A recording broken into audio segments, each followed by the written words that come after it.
We've all had those moments where we feel completely lost in the dark. Well, today we're going to dig into a really powerful guide for finding our way back to the light.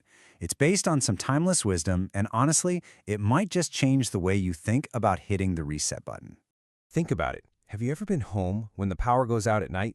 1 second, everything's fine, the lights are on, and the next, boom, total darkness. It's so disorienting, isn't it? All of a sudden, you're bumping into the coffee table you know is there, you feel that little chill in the air, you're fumbling around looking for your phone, a candle, literally anything to cut through the black, just waiting for that hum of electricity to come back on. And you know that feeling? That's exactly what it's like when life storms hit. 1 minute you feel like you're on solid ground, and the next you're plunged into this personal darkness, just feeling lost, cold, and totally alone. Okay, so how do we navigate those moments? Well, the source material for this explainer takes us way, way back to an ancient prophecy, one that has a pretty surprising take on this whole struggle between light and darkness. And this right here is the core idea. Light isn't something that's just there. It's not passive. It's an active force. It literally invades darkness, and it shines the brightest right where the shadows are the deepest. But what's really fascinating to me is where this message of light first showed up. It wasn't some grand temple or a center of power. No, it was in Galilee, a place the elites of the time basically considered the middle of nowhere, a forgotten corner of the world. But isn't that where new ideas always seem to take root, in the places nobody's paying attention to? So, if this light is coming, what do we do? How do we get ready for it? Well, the answer comes down to a single word, one you've probably heard a million times, but maybe haven't seen in this light. That call to action is to repent. Now, I know, for a lot of us that word just brings up feelings of guilt and shame. But what if its real meaning, its original meaning, is actually all about empowerment, about a totally fresh start? Okay, let's dive into this, because it's a real game changer. The Greek word for repent literally just means to change one's mind. That's it. It's not about beating yourself up for what you did yesterday. It's about a radical reorientation, making a conscious choice to see the world differently, to think differently, and to change your entire direction. You can actually break it down into 3 simple steps.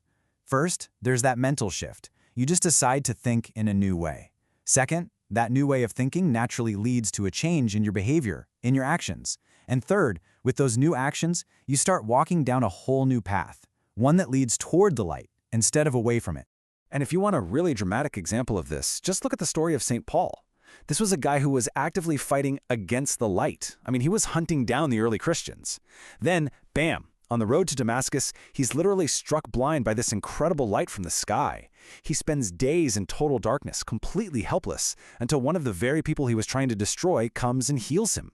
And in that moment, it wasn't just his sight that was restored, it was his entire purpose in life. And that just brings it all home, doesn't it? Martin Luther King Jr. said it perfectly. You can't fight darkness with more darkness. You can't solve a problem with the same kind of thinking that got you into it. Real change needs something totally new. It needs light. Okay, but here's where things get really interesting. It's not just about turning from things that are obviously wrong. The source material brings in this fascinating twist, and it reveals a much more subtle and maybe even more dangerous kind of darkness. Let me tell you a quick story about a hermit from the 7th century named Vitalis. This guy was, by all accounts, a pillar of the community. He spent all his days working hard and praying, a real holy man. But then, every single night, as the sun went down, the townspeople would watch in total shock as this holy man would take all the money he'd earned and walk straight into the local brothel. I mean, can you imagine the whispers, the judgment, the so-called righteous people of the town? They had him all figured out.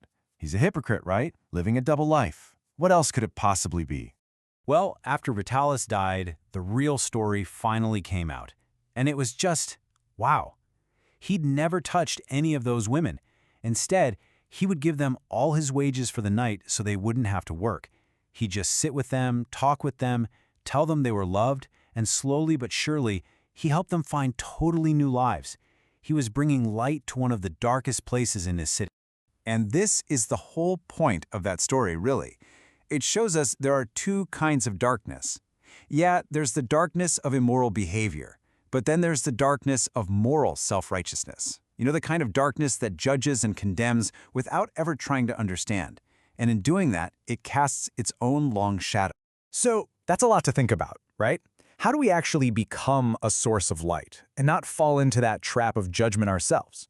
Well, the good news is it doesn't take some grand, heroic gesture. It's actually found in the simplest things. Well, let's just look at the example in the source text. Jesus didn't just lecture from on high. He showed up. He went for walks with people. He invited them to dinner. He taught what he knew. He helped people heal. I mean, these are things any of us can do. You can show up for a friend who's having a hard time. You can invite someone out for a cup of coffee. Sometimes the most powerful act of light is just being there. Okay, look at this number. 2,774. What on earth could that be? So that's how many times Thomas Edison's experiments for a working light bulb failed. But here's the thing. He didn't see them as failures. He saw them as 2,774 steps forward. He was just showing up, day in and day out, trying to bring a little more physical light into the world. You know, it all kind of reminds me of that super simple kid song. Each of us has our own little light to share. A kind word, an open ear, a small act of help. It might not feel like a big deal, but our only job is to just let it shine. So I'll just leave you with this thought. Where in your world is there a little bit of darkness right now? And what one little light, one small act of kindness or understanding can you let shine today?